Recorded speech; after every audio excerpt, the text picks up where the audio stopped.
O bolo mexe, mexe, deixa no ponto, quebra a cabeça, deixa que eu monto uma bela história, deixa que eu conto. Programa Deixa que eu conto. Uma iniciativa do Unicef no Brasil. Olá, meu nome é Kiara Terra, sou contadora de histórias, escritora e tô aqui pra convidar todo mundo pra brincar comigo. Chama sua mãe, seu pai, seu irmão, até o cachorro, se tiver por aí é bem-vindo. Agora, se tem alguém que tá longe, você tá com saudades, aí a gente brinca e depois você conta tudinho pra pessoa. Quem sabe ela não ouve o programa do lado de lá da casa dela. Hoje a gente começa com uma história muito fantástica de 2 meninos corajosos que venceram a danada da Dona Morte. E olha que ela é teimosa. Depois a gente vai conhecer os rios brasileiros e seus nomes indígenas. E a Bruna Thalita vem contar um pouquinho da história da vida de uma escritora fabulosa chamada Chimamanda.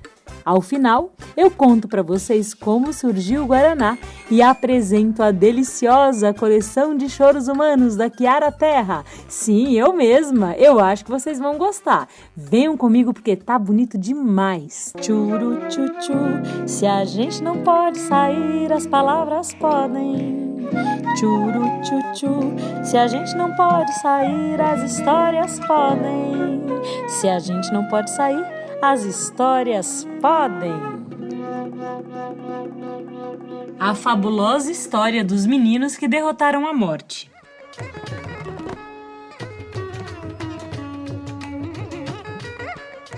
Era uma vez um povoado no continente africano. Lá estava acontecendo uma coisa muito triste. É que a Dona Morte tinha feito a escolha de morar por aquelas bandas.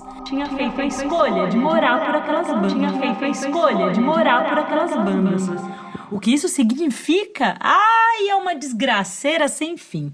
Quando a Dona Morte resolve morar num lugar, nada mais nasce no chão. As pessoas passam fome, porque não adianta plantar, não adianta cuidar, não há o que colher. Quando a Dona Morte resolve morar em um lugar, os bichos não têm mais filhotes e os bichos que estão vivos ficam fracotes. Quando a Dona Morte resolve morar num lugar, quem tem as costas doloridas sofre de dor mais ainda. Quem tem um pouco de dor de barriga, fica deitado por dias. A Dona Morte se acolhe no meio da floresta e anda todos os dias escolhendo suas vítimas. E ela é horrível. A Dona Morte é fedorenta demais. Ela tem uma boca cheia de dente podre. Ela é comprida, sua voz é muito fina. E a Dona Morte tem um braço enorme que ela arrasta de um lado para o outro, fazendo um barulho estranho. Quando a Dona Morte se mudou para aquele lugar, todo mundo tentou enfrentá-la. Os primeiros foram os guerreiros.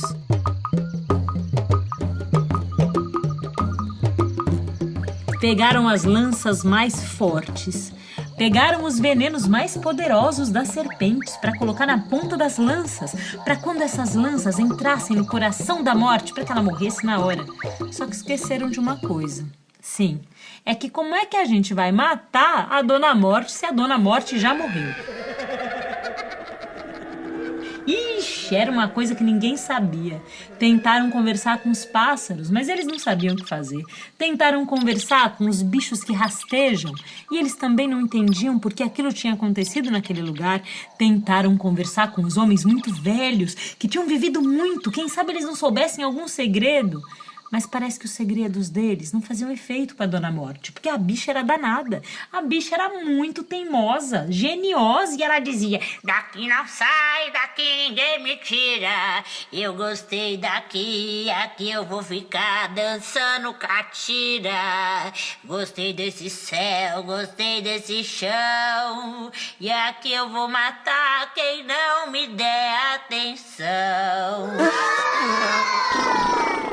E o pessoal em volta ficava desesperado, porque tinha que dar muita atenção para Dona Morte, tinha que era todo dia: bom dia, Dona Morte, boa tarde, Dona Morte, a senhora quer alguma coisa? Se a Dona Morte fosse contrariada, pronto, pimba, ela fazia a pessoa morrer, esticar as canelas, comer grama pela raiz, passar dessa para uma melhor, e ninguém queria esse destino. Um dia, 2 meninos tiveram um sonho. Eram 2 irmãos gêmeos. eram filhos de uma mulher muito corajosa, de um amor muito grande, chamada Euá, que originou um rio. Acho que vocês já ouviram essa história em outro episódio.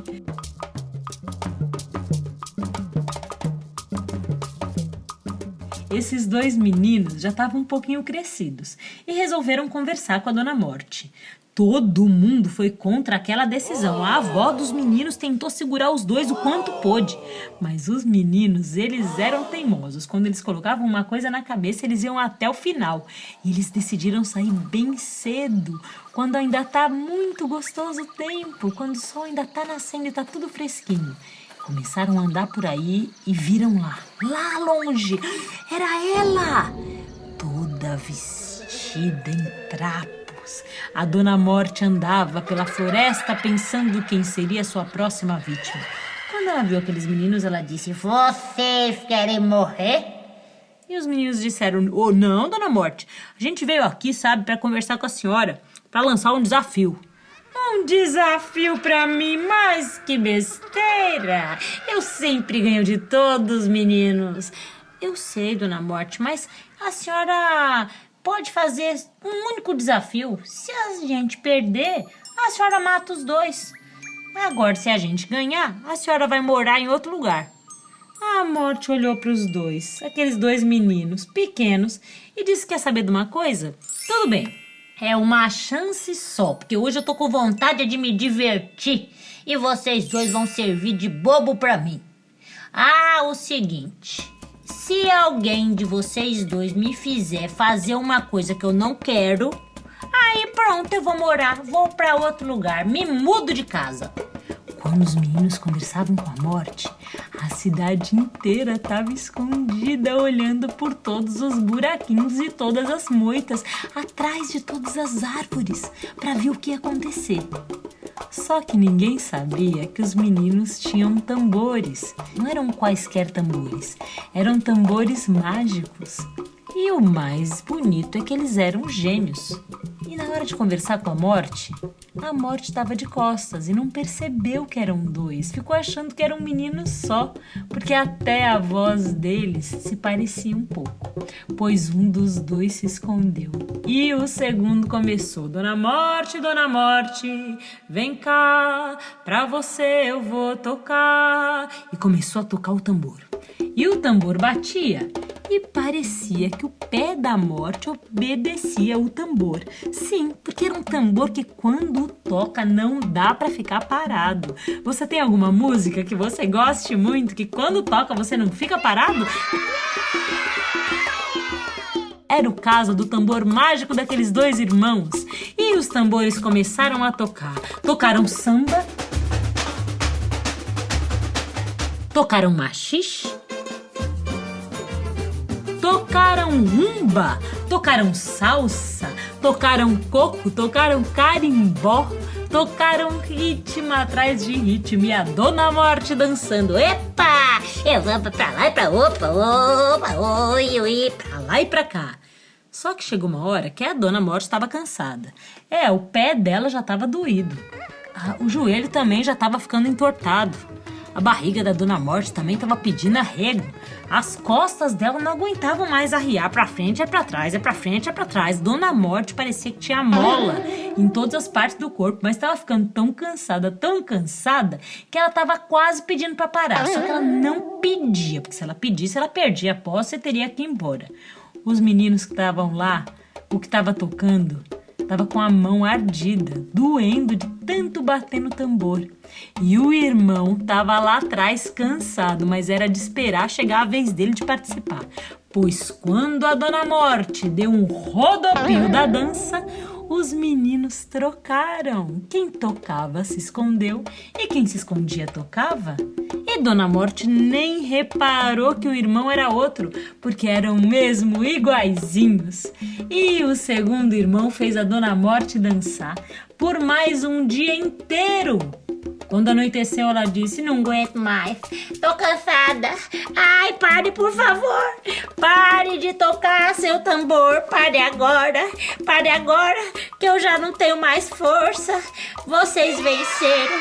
Eu vou morar em outra freguesia e vou procurar uma freguesia sem menino, sem tambor, sem música, pra ficar no silêncio da morte. Ai... Dizem que ela foi embora mancando, toda dolorida, dançadinha da Silva. Mas isso eu não sei, isso eu acho que já é outra história.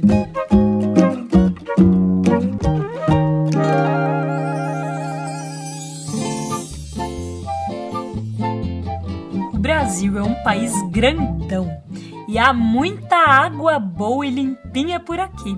Essas águas formam riachos, cachoeiras, córregos, lagoas e rios enormes.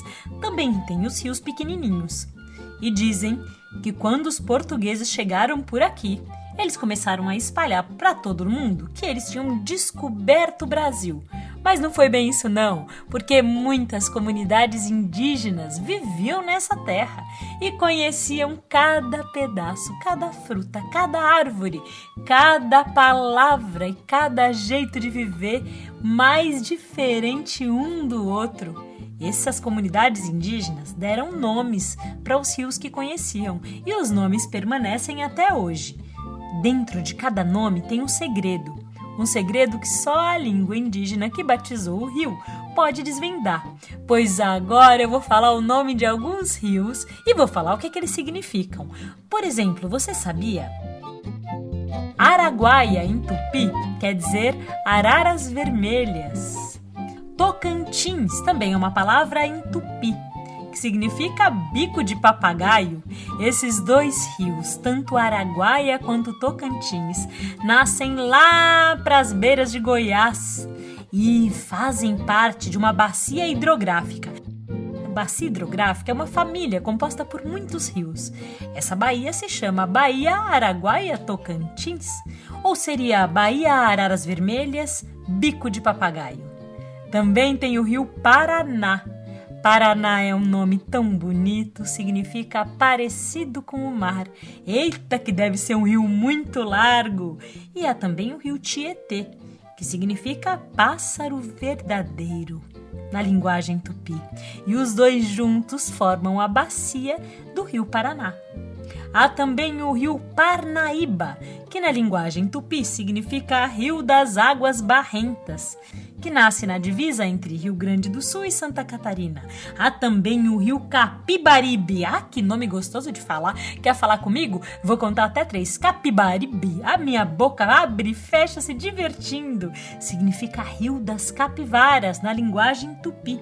E esse nasce lá no sertão de Pernambuco. Eita, é muita água! E tem um poeta brasileiro que diz: perto de muita água, tudo é feliz.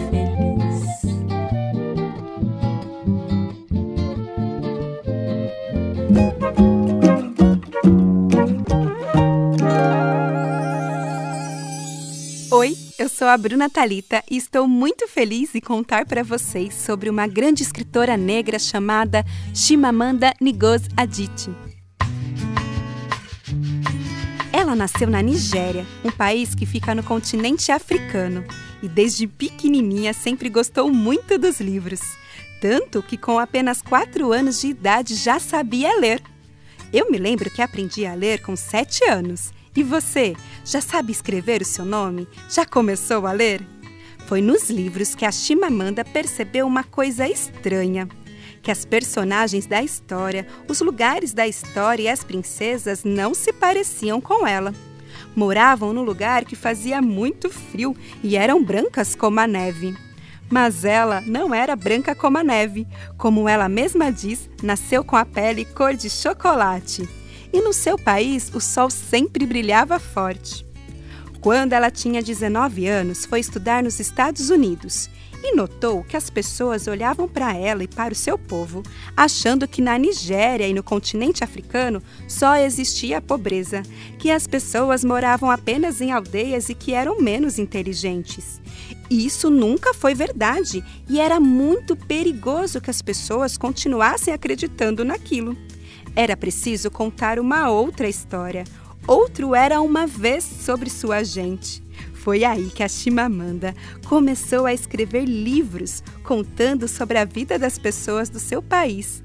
É claro que na Nigéria existem problemas, mas também existe muita riqueza, sabedoria, inteligência, tecnologia, cultura, lugares incríveis e muita criatividade. E é sobre essas vivências que ela conta nos livros que já escreveu. E os livros dela fazem muito sucesso e levam a literatura africana para vários países do mundo. A Chimamanda também acredita que todas as pessoas merecem ser respeitadas igualmente, sejam homens ou mulheres. Ela acredita que meninos e meninas sentem medo, ficam tristes e, por isso, tanto as meninas quanto os meninos podem chorar e falar sobre o que sentem. E que isso não é nenhuma fraqueza, na verdade, é um grande ato de coragem. Ela também acredita que meninas e meninos podem brincar do que mais gostam, porque os brinquedos e as brincadeiras são para todas as crianças. E tem outra coisa, ela também acredita que todo mundo pode ajudar na organização da casa. Seja você uma criança grande ou uma criança pequena, menina ou menino, pode ajudar organizando o quarto, arrumando a cama, lavando a louça, ajudando a cuidar do irmão mais novo. Sabe por quê? Assim ninguém se sentirá injustiçada e nem tão cansada. E o melhor, vai sobrar mais tempo para brincar, ficar juntinho e ouvir histórias com a gente.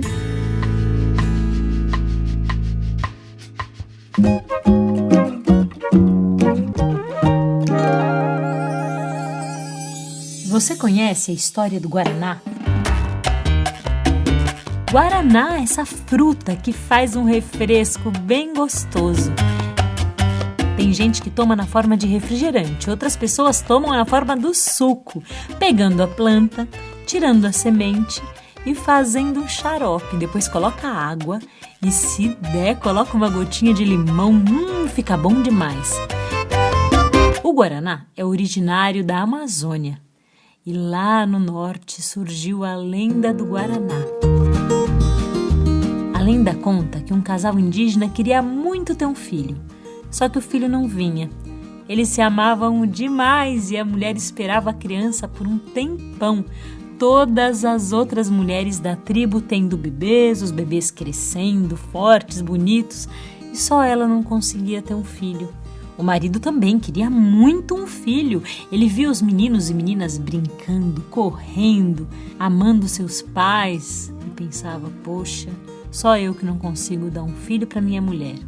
Um dia os dois juntos se abraçaram e pediram para o Deus Tupã uma criança. E generoso que era, o Deus Tupã fez ela ficar grávida no dia seguinte. Ai, que foi uma alegria danada! Os avós, os outros curumins, os outros pais e mães. Sim, porque em muitas comunidades indígenas, quando uma criança nasce, ela não é só do pai e da mãe. Ela é de todo mundo. Todos os adultos são responsáveis por aquela criança. Por isso que se diz que é preciso uma tribo inteira para se criar alguém. Esse menino nasceu e como ele era bonito! E era um bebê muito energético, sabe daquelas crianças que andam rápido? Aquelas perguntadeiras, aquelas que sobem em árvore, que tomam banho de rio, que correm atrás dos bichos. Assim ele era. Acontece que Jurupari teve inveja do menino que Deus Tupã colocou no mundo através daquele casal. E Jurupari, num dia, se transformou numa serpente. E quando o menino andava pela floresta buscando frutinhas, Jurupari mordeu o menino e o menino morreu. Antes disso, Tupã, desesperado, mandou raios, trovões, chuvarada, na intenção de que a mãe do menino percebesse e dissesse: meu filho, hoje você não vai buscar frutas, fica aqui na oca. E que o menino ficasse, mas não deu jeito. O menino foi. Jurupari virou a serpente e ele foi mordido e morreu. Tupã, muito chateado, pediu que os pais enterrassem o menino e disse que dos olhos dele nasceria uma fruta bem pequena, vermelha e preta, com uma rajadinha branca. Uma fruta capaz de dar muita energia para todo mundo que experimentar. O nome dessa fruta é o guaraná. Esse que você faz o suco ou o refresco. Você conhece? O que será que vem agora? Vamos ouvir?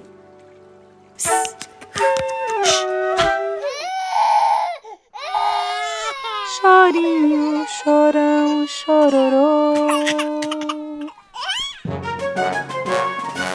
Muita gente faz coleção. Tem gente que faz coleção de pedrinha, tem gente que faz coleção de carrinho, tem gente que faz coleção de tampinha de garrafa, tem gente que faz coleção de folha, tem gente que coleciona figurinha. Eu coleciono uma coisa que não dá pra pegar, não dá pra, deixa eu pensar, não dá pra guardar, mas é uma coisa que eu adoro. Eu coleciono o choro das pessoas. Essa coleção começou faz muito tempo, quando eu comecei a contar histórias e, de repente, meu coração, meus olhos e meu ouvido começaram a ficar atentos a todo mundo que chorava. Fosse a pessoa, adulto, criança, menino, menina, não me importava. A partir daí eu comecei a olhar todos os choros e comecei a fazer um catálogo. Catálogo é quando você faz uma lista de tudo que você tem, um por um. E agora eu quero mostrar para vocês os 12 choros mais famosos da minha coleção. O primeiro se chama Choro Sirene. Quando ele chora, parece uma sirene ou de polícia ou de ambulância, mais ou menos assim. O choro 2 é o choro soquinho. Quando ele chora, parece que chora em pedacinhos. Eu quero, minha mãe não vai deixar fazer. O choro número 3 é o choro da reclamação. Oh, mãe, eu vou pegar minhas coisas. O choro número 4 é o choro que está chorando, mas esquece o motivo. Geralmente os nenéns ou crianças pequenas até os 2 anos choram assim. Ou então quando estão com sono, você olha, você ouve aquele choro, mas percebe que a criança já não sabe mais por que chora. O som dele é assim.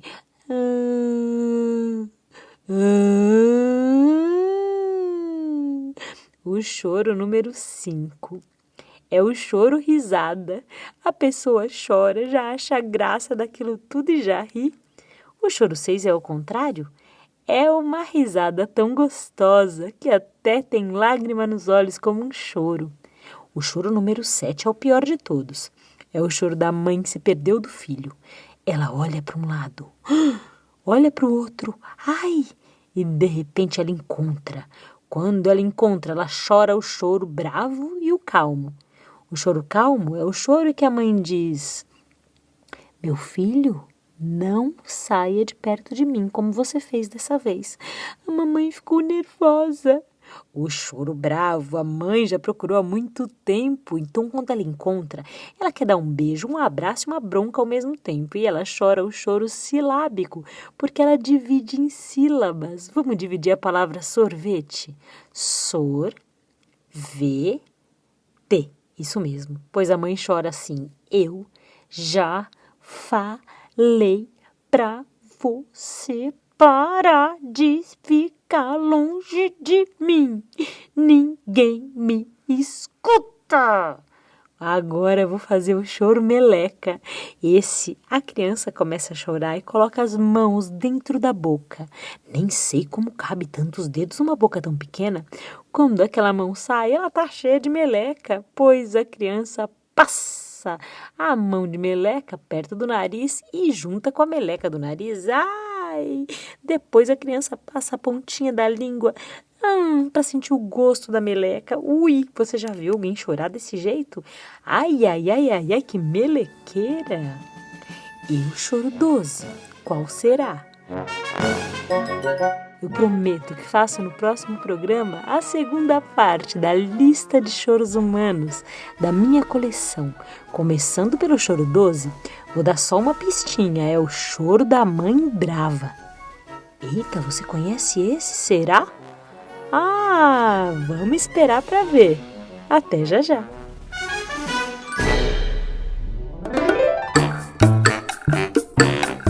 Eu sou a Kiara Terra e o Deixa que eu conto é uma iniciativa do UNICEF no Brasil. Você pode nos encontrar no nosso canal do YouTube, que é o youtube.com/Unicef Brasil, e no Spotify, onde é só procurar Deixa que eu conto. Você também pode seguir a gente no Instagram pelo @Unicef Brasil e entrar no site unicef.org.br. Esse programa é uma criação de conteúdo, redação, locução e produção Kiara Terra. Sim, eu mesma! A direção musical fica por conta da Ângela Coutri. A edição e a direção do programa são assinados por Emerson Coelho e a sonorização das narrativas por Guilherme Destro. A iniciativa Deixa que eu conto, do Unicef no Brasil, está alinhada à Base Nacional Comum Curricular na etapa da educação infantil. Esse programa contemplou os direitos de aprendizagem, brincar, participar e explorar, e os campos de experiências, escuta, fala, pensamento e imaginação, traços, sons, cores e formas, e corpos, gestos e movimentos. O bolo mexe, mexe, deixa no ponto, quebra a cabeça, deixa que eu monto uma bela história, deixa que eu conto. Programa Deixa que eu conto. Uma iniciativa do Unicef no Brasil.